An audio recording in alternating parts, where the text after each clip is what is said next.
Ang mensahe natin sa Marcos Jr. Administration, paano nyo nasisikmura ang panggigipit sa ating mga katutubo? Ninakaw ang dapat ay malaking panalo ng mga residente ng Marihangin. Ang mga kasong laban sa mga kapatid nating katutubo ay isinampa mismo ng dating opisyales at mga direktor ng NCIP. Mr. Speaker, distinguished colleagues, i-imagine po natin habang kayo ay natutulog ng mahimbing, kasama ang inyong pamilya, may mga armadong gwardya na umiikot sa inyong bakuran. Isipin natin na sa pang-araw-araw, binabantayan kayo ng mga drone. At sa araw na tumindig ka at nagsalita laban sa panggigipit, kinasuhan ka at hinuli. Hindi ito serye sa Netflix. Ganyan ang araw-araw na pananakot na nararanasan ng ating mga kababayan sa isang isla sa Palawan. Ang lahat ng ito dahil lang nais nilang protektahan ang kanilang sariling tahanan at lupang ninuno. Ang tribo ng Molbog ay malapit sa tribo kong Sama Bangini. Pareho po ang tribo naming nasa dagat at niyakap ang Islam bilang relihiyon. I speak today with the people of Isla Marihangin, aking mga kapwa katutubo at kaakbay mula sa Palawan. Ayon sa ating konstitusyon, sa Section 6 ng Article 13, dapat napalalaya ang mga kapwa nating Pilipino sa kawalan ng hustisya sa kanilang mga lupain. Ngunit ano ang nangyayari ngayon? Ang nangyayari ngayon sa Marihangin ay ang pagpapatuloy ng pagpapalayas sa mga libo-libong katutubo na ginawa noong 1974 sa isla ng Bugsuk at Pandanan. Matapos ang sapilitang pagpapalayas, labis na naghirap at hindi makapag-aral ang karamihan sa kanilang mga anak. Ang 5 dekadang kawalan ng katarungan sa Timog Palawan at ang patuloy na paggigipit ng mga korporasyon ang siyang nagiging sanhi ng paghihirap ng mga kapwa natin Pilipino ngayon.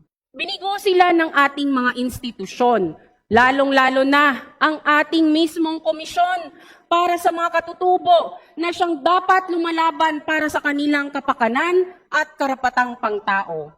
Mga kapwa kong nagmamahal sa akbayan ng mga katutubong Pilipino, huwag natin silang biguing muli. Pangalawa, baliktarin ng Marcos Jr. Administration ang desisyon na bawiin ang Notice of Coverage. Noong 2005, nag-apply ang mga katutubo ng kanilang Certificate of Ancestral Domain Title.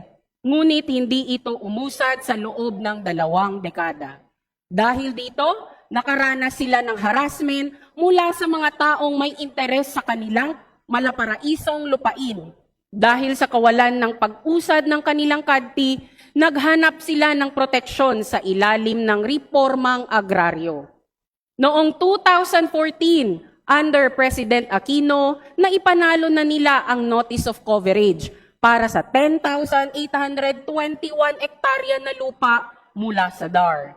Ngunit, hindi rin naipamahagi ang nasabing lupain at noong 2023, under President Marcos Jr., binaliktad at binawi ang Notice of Coverage. Ito ang naging mitya ng matinding agresyon at paghihimasok ng mga armadong gwardya at malalaking korporasyon sa Bugsuk.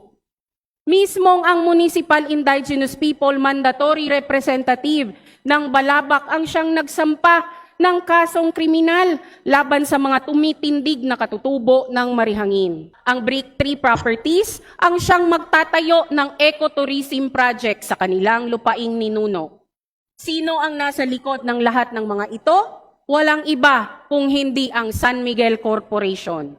Ayon sa mga katutubo, ang mga tauhan ng San Miguel ang siyang nag-aalok ng 100,000 to 400,000 pesos sa bawat pamilyang upang kanilang lisanin ang isla. Upang mabigyan ng hustisya ang mga residente ng Isla Marihangin, kailangang kilalanin ang tunay na may-ari ng lupang ninuno, ang mga residente, ang mga katutubo. Ang mensahe natin sa Marcos Jr. Administration, Paano nyo nasisikmura ang panggigipit sa ating mga katutubo? Ang pagbaliktad ng Notice of Coverage sa ilalim ng Marcos Jr. administration ay isang malaking inhustisya sa ating mga kababayan at malaking kataksilan sa ating saligang batas. Ninakaw ang dapat ay malaking panalo ng mga residente ng Marihangin. Ang mga kasong laban sa mga kapatid nating katutubo ay isinampa mismo ng dating opisyales at mga direktor ng NCIP. Si Attorney Cesar Ortega po mismo ang kinatawan ng mga taong nagsampa ng kaso laban sa mga katutubo.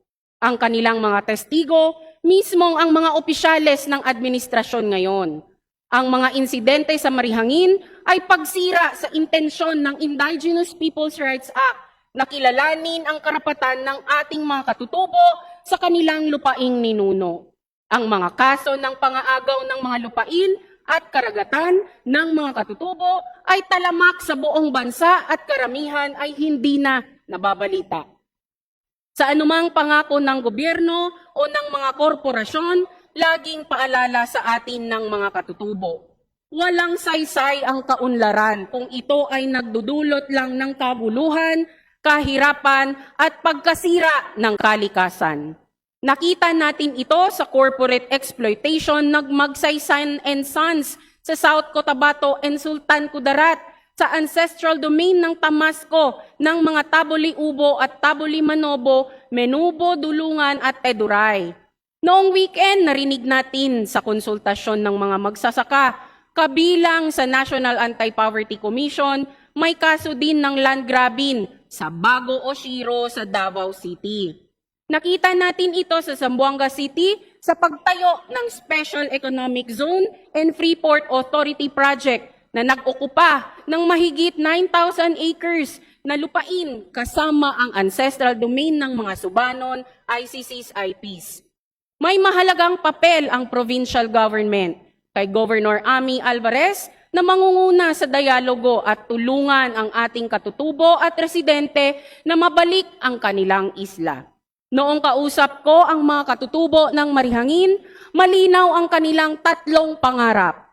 Una, matigil ang harassment at karahasan dulot ng private armed groups. Pangalawa, baliktarin ng Marcos Jr. administration ang desisyon na bawiin ang Notice of Coverage. At pangatlo, ibalik na ang Isla Marihangin sa kanilang lupaing ninuno sa mga katutubo at residente. We urge members of this chamber to support our farmers, fisherfolk, and indigenous peoples. We will be filing a resolution and we hope our colleagues can support the struggle of the farmers, fisherfolks, and tribes of Molbog, Cagayanen, and Palauan.